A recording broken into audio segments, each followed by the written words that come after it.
So all these things in the previous series as well, I've also mentioned about how judiciary has remained nonchalant, silent, ignorant, and parliament, like I said, parliament is largely an instrument or institute to prevent the non-converted natives of Bharat to fully express their own civilizational identity.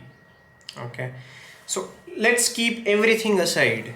Okay, let's keep the history aside for a moment. Let's let everything be aside.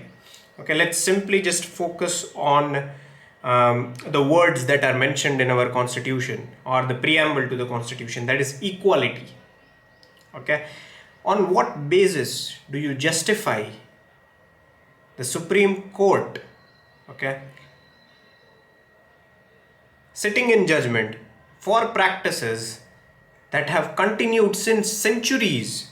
I mean, judiciary probably did not exist when these practices started in this holy land of Bharat, but still they can sit in judgment for these holy practices.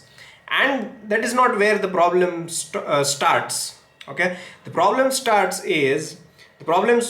when we as the pagans or the non-converted natives of Bharat, we actually wait for the Supreme Court to give its judgment, and even if the judgment is not in our favor, we still abide by it. Okay, it's as if the Supreme Court is exclusively passing judgments just for the non-converted ones, because whenever they pass any verdict for the monotheists, okay,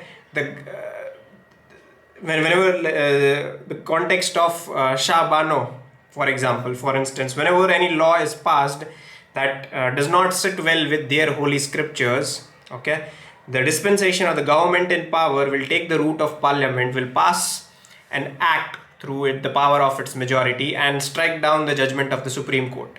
The same courtesy is not extended to the non-converted ones. Okay, so how do you reconcile these arguments with the contemporary, with the situation in contemporary Bharat? Okay, there are going to be people in future who will ask these questions, and we must.